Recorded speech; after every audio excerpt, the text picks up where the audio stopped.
So hello everyone, आज के इस वीडियो में हम समझने वाले हैं नेचुरल लैंग्वेज प्रोसेसिंग के यूनिट 2 के बारे में। ओके, तो आपको मैं बता दूं कि इसमें कौन कौन से टॉपिक कवर होंगे। चलिए देख लेते हैं। सबसे पहले इसमें टॉपिक है जैसे कि इंट्रोडक्शन हो गया, उसके बाद हो गया कि सिमेंटिक एनालिसिस क्या होता है, उसके बाद टॉपिक आता है part of semantic analysis. Okay, उसके बाद आता है टॉपिक जैसे कि task involve in semantic analysis. Okay, उसके बाद टॉपिक आता है एलिमेंट ऑफ सिमेंटिक एनालिसिस। उसके बाद आता है सिमेंटिक एनालिसिस टेक्निक्स। ओके, अब आगे बढ़ते हैं, जैसे समझते हैं। उसके बाद सातवां टॉपिक आता है knowledge representation and eighth topic आता है techniques of knowledge representation. Okay, उसके बाद different approaches of knowledge representation. Okay, उसके बाद आता है मशीन ट्रांसलेशन। ओके, उसके बाद आता है approaches of machine translation. Okay, उसके बाद डीबीएमएस इंटरफेस।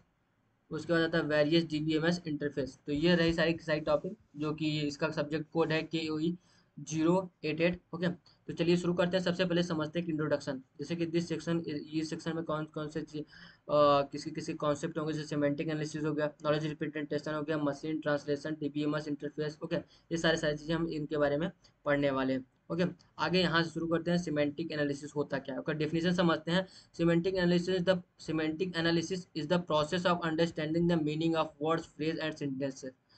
वर्ड फ्रेज और सेंटेंसेस के मीनिंग को समझने के प्रोसेस को ही क्या कहते हैं, सिमेंटिक एनालिसिस कहते हैं। की पॉइंट समझते हैं। Focus on actual meaning of language. Language के एक्चुअल मीनिंग के ऊपर फोकस करता है। Goes beyond grammar to understand the text. Grammar के बियॉन्ड जाता है टेक्स्ट को समझने के लिए। Okay, help detect emotion, sarcasm, intent. Okay, sarcasm emotion intent को समझने में हेल्प करता है। Resolve word ambiguity, word ambiguity को रिजॉल्व करने के लिए यूज़ किया जाता है। जैसे कि बैंक एज अ रिवर और फाइनेंशियल। अब जैसे बैंक बोला गया तो उसको समझने में, जैसे कि इस प्रॉब्लम को समझने में, अंडरस्टैंड करने में यूज़ किया जाता है। जैसे कि बैंक कैसा बैंक है, जैसे रिवर है। Okay, as a financial bank है, किस टाइप का बैंक है। Okay, use in sentiment analysis and chatbot. Okay, sentiment analysis करने के लिए यूज होता है, जैसे कि चैटबॉट हो गया। ओके, एग्जांपल समझते हैं। In the sentence he went to the bank. Suppose वो कोई सेंटेंस है, जैसे कि उस सेंटेंस पर्टिकुलर सेंटेंस है, he went to the bank, वह बैंक जाना चाहता है। Okay, semantic analysis figure out whether it's river bank और फाइनेंशियल बैंक। अब सिमेंटिक एनालिसिस का इसमें क्या काम है, वो फिगर आउट करता है कि क्या ये कोई रिवर बैंक है या कोई फाइनेंशियल बैंक है। उसको फिगर आउट करने के लिए सिमेंटिक एनालिसिस जो है काम आता है। अब part of semantic analysis, semantic analysis के कौन कौन से पार्ट है इसको समझते हैं। Definition, semantic analysis has different component that work together to extract meaning from language. Okay, language से मीनिंग को एक्सट्रैक्ट करने के लिए डिफरेंट डिफरेंट कंपोनेंट होते हैं सिमेंटिक एनालिसिस। कौन कौन से कंपोनेंट होते हैं, जैसे कि लेक्सिकल सिमेंटिसिस, ये कहता है मीनिंग ऑफ वर्ड को समझता है। Okay, compositional semantic, meaning of sentences. Okay, D D dis disambiguous, ये क्या होता है, choosing the correct meaning of word, मतलब वर्ड के करेक्ट मीनिंग को चूज करता है। डिसएम्बिगुअस वर्ड सेंस, ये क्या करता है, अंडरस्टैंडिंग डिफरेंट मीनिंग को अंडरस्टैंड करता है। सैनोनिमन रिकॉग्निशन, ये क्या करता है, आइडेंटिफाई सिमिलर वर्ड को आइडेंटिफाई करता है। Okay, example, C saw the bat. Okay, सी उसने बैट को देखा, she saw the bat, the system need to decide. अब सिस्टम क्या करता है, the system need to decide the if bat refers to an animal और स्पोर्ट इक्विपमेंट। अब देखो यहाँ पे एक एग्जांपल लिया गया है। कोई एक लड़की है या फिर कोई एक लड़का है, वो पर्टिकुलर सेंटेंस को बोलता है, जैसे सी सा द बैट, वो बैट देख, वो उसने मतलब सी सा द बैट एक पर्टिकुलर सेंटेंस है, उसने बोला। तो अब जो है यहाँ पे जो है इसको रिकॉग्नाइज करेगा कौन, मतलब कि जो इसका जो पार्ट है, सिमेंटिक एनालिसिस के जो टूल्स हैं, ये रिकॉग्नाइज करेंगे कि बैट यहाँ पे क्या है, बैट ये एक रिवर है, ओ सॉरी, बैट एक एनिमल है या कोई इक्विपमेंट है, स्पोर्ट इक्विपमेंट है। उसको एनालिसिस करने के लिए जो है, इसको सिमेंटिक एनालिसिस, उस पर्टिकुलर सेंटेंस को समझने के लिए सिमेंटिक एनालिसिस के टूल्स का यूज होता है। ओके, अब बात करते हैं task involve in semantic analysis. ऐसे सिमेंटिक एनालिसिस में कौन कौन से टास्क इन्वॉल्व होते हैं। Task are specified job done. Okay, task are specific jobs done during semantic analysis to understand language and better. Task, तो बेसिकली टास्क है जो एक स्पेसिफिक जॉब होता है, मतलब कि उसको केवल जैसे कि समझने वाला काम, done during semantic analysis understand language better, मतलब किस तरीके से वो लैंग्वेज को अच्छी तरीके से अंडरस्टैंड कर पा रहा है कि नहीं, बेसिकली ये टास्क होता है। ओके, जैसे कि की पॉइंट समझते हैं, नेम्ड आइडेंटिटी रिकॉग्निशन। ओके, इसमें NER में क्या होता है, identify name of people place. Named identity recognition, जैसे इसके नाम में ही लिखा है नेम्ड आइडेंटिटी रिकॉग्निशन, ये क्या करता है, नेम को आइडेंटिफाई करता है, लोगों के नाम को, प्लेस के नाम को, प्रोडक्ट के नेम को ये आइडेंटिफाई करने के लिए यूज किया जाता है। वर्ड सेंस डिसएम्बिग्यूअस, ये क्या होता है, word sense disambiguous, understand correct word meaning, word के करेक्ट मीनिंग को अंडरस्टैंड करने के लिए यूज किया जाता है। Okay, core co references resolution, ये क्या करता है, link word to actual object और पीपल, वर्ड को एक्चुअल ऑब्जेक्ट और पीपल से लिंक करने के लिए इसका यूज किया जाता है, co references resolution. Okay, thematic role living, इसमें क्या होता है, थीमेटिक रोल लिविंग में find who did what to whom, कौन किसके लिए क्या कर रहा है, इसको फाइंड करने के लिए यूज किया जाता है। ओके, सेंटीमेंट एनालिसिस, अब सेंटीमेंट एनालिसिस क्या करता है, डिटेक्ट मूड इमोशन, मूड और इमोशन को डिटेक्ट करने के लिए सेंटीमेंट एनालिसिस का यूज होता है। एग्जांपल समझते हैं, John gave his book to Mary, suppose के John John gave his book to Mary, John जो है अपना बुक मैरी को देता है। Okay, the cement the system recognize, अब क्या सिस्टम रिकॉग्नाइज करेगा, John as a giver and Mary as a receiver, अब सिस्टम इसमें क्या करता है, रिकॉग्नाइज करता है कि जॉन देने वाला है और मैरी क्या है, लेने वाली है, जॉन बुक दे रहा है, मैरी बुक ले रही है। अब बात करते हैं पांचवा topic, element of semantic analysis, semantic analysis के एलिमेंट कौन कौन से हैं, these are building block use to perform semantic analysis, elements होता है सिमेंटिक एनालिसिस परफॉर्म करने के लिए बिल्डिंग ब्लॉक्स होते हैं, जैसे कि कौन कौन से एलिमेंट है, ऑन्टोलॉजी, ये क्या करता है, स्ट्रक्चर ऑफ नॉलेज को समझता है, और लेक्सिकन, ये क्या करता है, डिक्शनरी ऑफ वर्ड, वर्ड की डिक्शनरी होती है, सिंटैक्स ट्री, ये क्या करता है, सेंटेंस स्ट्रक्चर होता है, syntax tree basically, semantic roles, ये कहते हैं अर्जेंट ऑब्जेक्ट एटीसी, जैसे हो गया अर्जेंट होते हैं ऑब्जेक्ट के होते हैं। हो गया कॉन्टेक्स्ट अवेयरनेस, ये क्या होता है, अंडरस्टैंडिंग सिचुएशन और टॉपिक, टॉपिक और सिचुएशन को अंडरस्टैंड करने के लिए यूज किया जाता है। एग्जांपल समझते हैं, for the sentence the cat catch the mouse, suppose कि कोई एक कैट है, कोई एक सेंटेंस है, उसमें लिखा गया है कि the cat catch the mouse, बिल्ली जो है माउस को पकड़ लेती है, कैच कर लेती है। The system use element to identify role of object, अब सिस्टम क्या करेगा, एलिमेंट को यूज करेगा आइडेंटिफाई करने के लिए कि ऑब्जेक्ट का रोल क्या है, बेसिकली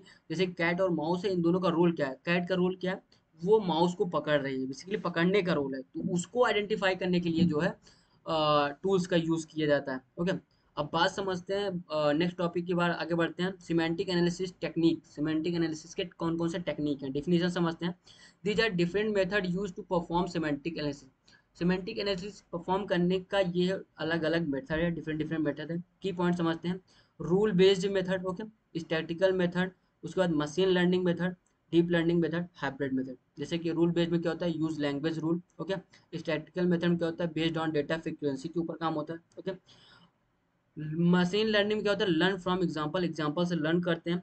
ओके, डीप लर्निंग क्या होता है, यूज न्यूरल नेटवर्क का यूज होता है। हाइब्रिड मॉडल में combination of above, hybrid model में इन सभी का कॉम्बिनेशन होता है, rule based, statistical method, machine, deep learning, जब इन सारे सारे रूल को मिला दिया जाता है तो उसको क्या कहते हैं, हाइब्रिड मॉडल कहते हैं। ओके, एग्जांपल समझते हैं, machine learning model trained on movie review can tell if a new review is positive और नेगेटिव। ओके, जैसे कि मशीन लर्निंग को ये ट्रेन किया जाता है कि जैसे मूवी रिव्यू के बारे में ट्रेन किया जाता है, बहुत काफ़ी जो है डेटा देकर ट्रेन किया जाता है, कैन टेल, ताकि वो बता सके, जैसे कि कोई न्यू रिव्यू आया तो उसको वो बता सके कि पॉजिटिव है या नेगेटिव। ओके, नॉलेज रिप्रेजेंटेशन क्या होता है ये समझते हैं, knowledge representation is a way of storing information so that computer can use it to make decision और आंसर। नॉलेज रिप्रेजेंटेशन क्या है, एक तरीका है, एक फॉर्म है इंफॉर्मेशन को स्टोर करने के लिए, ताकि कंप्यूटर जो है उसका यूज कर सके बाद में लेटर ऑन जाके कि डिसीजन को लेने में। ओके, सो दैट कि जब डिसीजन लेने में उसको यूज करेगा तो आपकी क्वेरी का क्वेश्चन का एक राइट आंसर दे पाएगा। ओके, नॉलेज की पॉइंट समझते हैं, convert real word into computer format. Okay, real word को क्या करता है, इंफॉर्मेशन को कंप्यूटर फॉर्मेट में कन्वर्ट करता है। Okay, use used in reasoning and answering queries. Okay, reasoning और आंसरिंग क्वेरीज के लिए यूज किया जाता है। Include fact rules and relationship. Okay, fact rules and relationship को जो है इसे फैक्ट रूल्स एंड रिलेशनशिप होते हैं जैसे इसमें इंक्लूड होते हैं। Essential for AI system like chatbot, AI system के लिए एसेंशियल होता है, जैसे कि चैटबॉट हो गया। Okay, involve logic, semantic and inference, जैसे कि लॉजिक इसमें होते हैं, सिमेंटिक्स होते हैं, इन्फ्रेंस होते हैं। ओके, एग्जांपल समझते हैं। A chatbot stores knowledge like, suppose एक चैटबॉट है, नॉलेज को स्टोर करता है, जैसे कि dark dog box. Okay, dog box as a form of knowledge है, चैटबॉट इसको स्टोर करता है। टू आंसर क्वेरी, क्वेरी की आंसर करने के लिए, like what sound a dog makes. अब जैसे कि एक कोई कुत्ता है, वो भूखता है, तो एक पर्टिकुलर ये डॉग जो बार्क है, तो कुत्ता जो जो कुत्ता भूख रहा है, उसको क्या कर भौंक रहा है, तो उसको चैटबॉट क्या करेगा, स्टोर कर लेगा एज अ नॉलेज फॉर्म में। जब कोई वहां पे टाइप कर देगा कि पर्टिकुलर क्वेश्चन डालेगा कि डॉग जो है किस तरीके से भौंक रहा है, तो वो उसके साउंड को बताएगी कि पर्टिकुलर ये मतलब कि ये डॉग जो है किस तरीके से भौंक रहा है, एज ए इनपुट सेव कर लेता है। फिर आपको जो है क्वेरी के बेस पे उसको, जब आप क्वेरी डालते हैं, उसको आंसर के फॉर्म में देता है। Okay, techniques of knowledge representation, knowledge representation के टेक्निक कौन कौन से है समझते हैं। ओके, सिमेंटिक है, उसके बाद फ्रेम है, सिमेंटिक नेटवर्क है, फ्रेम है, रूल्स हैं, लॉजिक बेस्ड है। ये सारी चीज़ें आप देख लीजिए, इसके अंदर ज़्यादा कुछ नहीं। जैसे सिमेंटिक नेटवर्क में होता है ग्राफ ऑफ लिंक्ड कॉन्सेप्ट, इसमें लिंक्ड कॉन्सेप्ट के ग्राफ होते हैं। Structure with attribute and values, attribute और वैल्यूज के साथ स्ट्रक्चर होता है। Okay, if then format logic लगता है, इफ देन का लॉजिक लगता है। Okay, logic based use, logic based इसमें मौजूद है, जैसे कि प्रोपोर्शनल लॉजिक हो, प्रेडिकेट लॉजिक हो गया। Okay, production system, production system का यूज है, set of rules and action का यूज होता है। ओके, इनके एग्जांपल समझते हैं। सिमेंटिक नेटवर्क, सपोज कर लीजिए कोई सिमेंटिक नेटवर्क है, cat. Okay, is a animal, cat is animal, तो इसमें क्या है, so relationship between cat and animal, cat और एनिमल के बीच में जो है रिलेशनशिप दिखा रहा है, जैसे कैट इज एनिमल। ओके, तो कैट और एनिमल के बीच में रिलेशन ये दिखा रहा है कि ये जो पर्टिकुलर एनिमल है वो जानवर है। ओके, वो दिखा रहा है। आगे बढ़ते समझते हैं different approaches of knowledge representation. Okay, these are the way to organise a process knowledge inside the system, ये जो है सिस्टम के अंदर नॉलेज को ऑर्गेनाइज करने का जो है एक प्रोसेस है। ओके, जैसे कि पॉइंट्स डिक्लेरेटिव, इसके कौन कौन से की पॉइंट है, जैसे डिक्लेरेटिव हो गया, प्रोसीजरल हो गया, स्ट्रक्चर्ड हो गया, अनस्ट्रक्चर्ड हो गया, ऑन्टोलॉजी हो गया। ओके, आगे बढ़ते समझते हैं मशीन लैंग्वेज, मशीन ट्रांसलेशन ये क्या होता है। Okay, definition, machine translation is the automatic conversion of text or speech from one language to another language. Okay, machine translation जो है ऑटोमेटिक कन्वर्जन है। ओके, मशीन ट्रांसलेशन एक ऑटोमेटिक कन्वर्जन बेसिकली कन्वर्जन है of text of speech from one language to another, मतलब basically एक language से दूसरे language को में ट्रांसफर करने के लिए एक टूल है। ओके, एक कन्वर्जन है जो ऑटोमेट एक लैंग्वेज से दूसरे लैंग्वेज में ट्रांसलेट करने के लिए यूज़ किया जाता है, कन्वर्ट करने के लिए यूज़ किया जाता है एक लैंग्वेज को दूसरे लैंग्वेज में। ओके, अब की पॉइंट समझते हैं। Convert language without human help. Okay, बिना ह्यूमन के इंटरप्शन, ओके, बिना ह्यूमन के इन्वॉल्वमेंट से एक लैंग्वेज के दूसरे लैंग्वेज में ट्रांसलेट करता है। Use in travel app. Okay, chat, global website, travel app में, चैट में, ग्लोबल वेबसाइट में यूज होता है। Work for both text and speech, text और स्पीच दोनों के लिए यूज होता है। ओके, मेंटेन मीनिंग, मीनिंग को मेंटेन करने के लिए, नॉट जस्ट वर्ड, केवल वर्ड के नहीं बल्कि मीनिंग को भी मेंटेन करने के लिए यूज होता है। Okay, support real time translation, real time translation को सपोर्ट करता है। Example, Google translate converting good morning into Buenos dyers in Spanish, जैसे कि गूगल ट्रांसलेट जो है गुड मॉर्निंग टेस्ट को ट्रांसलेट करता है दूसरे अदर स्पेनिश लैंग्वेज में, जो भी ये लिखा है ब्यूनियोस डायस। ओके, अब समझते हैं topic number 11, approaches of machine translation. Machine translation के कौन कौन अप्रोचेज हैं। These are the method use to perform machine translation, ये मेथड्स होते हैं जो मशीन ट्रांसलेशन में परफॉर्म किए जाते हैं, यूज किए जाते हैं ट्रांसलेशन को परफॉर्म करने के लिए। जैसे कौन कौन से हैं, रूल बेस्ड मेथड, जैसे ये तो हमने ऊपर भी देखा है, statistical method, neural method, hybrid, hybrid मतलब इन सारे मेथड का combination. Okay, phrase based method, ये सारे हो गए, आप देख लीजिए इसके अंदर जो भी लिखा है। उसके बाद एग्जांपल है एनएमटी ट्रांसलेट, सपोज कीजिए कि एनएमटी मतलब कि न्यूरल जो है ये एनएमटी है। एनएमटी का क्या यूज होता है, deep learning based most accurate today. Okay, ये डीप लर्निंग बेस्ड जैसे कि प्रॉब्लम को सॉल्व करने के लिए यूज होता है। एग्जाम्पल जैसे दिया गया NMT translate I love you. Okay, जैसे आई लव यू एक वर्ड है, एनएमटी उसको क्या करता है, ट्रांसलेट करता है टू मैं तुमसे प्यार करता हूँ, उसको जो कि I love you particular English word को हिंदी में ट्रांसलेट करने के लिए एनएमटी का यूज होता है, यूजिंग डीप लर्निंग का यूज करके। ओके। डीबीएमएस इंटरफेस, ये क्या होता है डीबीएमएस इंटरफेस? और डीबीएमएस इंटरफेस फॉलो यूजर और system to interact with the database. अब डीबीएमएस जो है इंटरफेस क्या करता है, फॉलो करता है यूजर और डेटाबेस से इंटरेक्ट करने के लिए system. Okay, system DBMS interface allow user और सिस्टम और यूजर को अलाउ करता है डेटाबेस से इंटरेक्ट करने के लिए। ओके। की points, help retrieve update and delete data, data को रिट्रीव करने के लिए, मतलब कह सकते हैं कि एक्सट्रैक्ट करने के लिए। ओके। अपडेट करने के लिए और डिलीट करने के लिए यूज किया जाता है। Connect natural language processing system to database, NLP को डेटाबेस से कनेक्ट करने के लिए यूज किया जाता है। Provide user friendly access to data, data को एक्सेस करने के लिए यूजर फ्रेंडली जो है ऑपरेशन प्रोवाइड कराता है। हाँ। उसके बाद make data query automatic, data query को ऑटोमेट कर देता है। सपोर्ट स्ट्रक्चर्ड क्वेरी को सपोर्ट करता है। Example a voice based system, suppose के लिए एग्जांपल है, a voice based system allow user to ask what is my balance. Okay. कोई एक वॉइस बेस्ड सिस्टम है, यूजर को अलाउ करता है कि पूछने में अलाउ करता है कि व्हाट इज माय बैलेंस, मेरा बैलेंस क्या है। And fetch data from the bank DBMS, अब डेटाबेस से क्या करता है, डेटा को फेच कर लेता है। ओके। बेसिकली यही various DBMS interface. Okay, DBMS के कौन कौन से इंटरफेस होते हैं वो समझते हैं।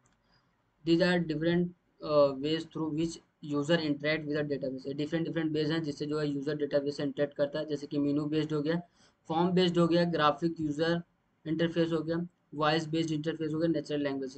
सारी किसी आसानी भाषा में यहाँ पे इजी लैंग्वेज में लिखी गई, पढ़ सकते हैं। जैसे कि मेनू बेस्ड में option provided to choose form, इसमें ऑप्शन प्रोवाइड होता है फॉर्म को चूज करने के लिए। फॉर्म बेस्ड में क्या होता है, fill out form to query data. Okay. Data data को सॉरी क्वेरी करने के लिए फॉर्म फिल करना होता है, अगर डेटा के लिए क्वेरी करने के लिए। क्लिकेबल इंटरफेस, आपका ग्राफिकल यूजर इंटरफेस जो है क्लिकेबल होना चाहिए। वॉइस बेस्ड इंटरफेस में क्या होता है, यूज ऑफ स्पीच का यूज होता है। नेचुरल लैंग्वेज इंटरफेस में आस्क क्वेरी इन इंग्लिश और एनी लैंग्वेज, इसमें क्या होता है किसी भी लैंग्वेज में क्वेरी कर सकते हैं। तो इसमें नेचुरल लैंग्वेज इंटरफेस का यूज होता है। वो किस आप जिस भी लैंग्वेज में आप पूछेंगे वो उसको कन्वर्ट कर लेगा और आपको एज अ रिजल्ट रिस्पॉन्स दे देगा। Okay. Example asking show me all employees in sales department, जैसे कि आप एग्जाम्पल उसमें क्वेरी डालते हैं कि show me all employees in sales department के सारे एम्प्लॉय को दिखाइए and getting result without SQL. Okay. अब इसमें क्या होगा, बिना एसक्यूएल के आपको रिजल्ट मिल जाएगा डेटाबेस से। ओके। तो ये सारी सारी चीज़ें रही यूनिट 2 में हमने कवर करा देखा। आई होप आपको वीडियो पसंद आया होगा। अगर वीडियो पसंद आए तो वीडियो को लाइक कीजिए और चैनल को सब्सक्राइब कीजिए। मिलते हैं अगले वीडियो में एक नए यूनिट के साथ, तब तक के लिए टेक केयर, जय हिंद।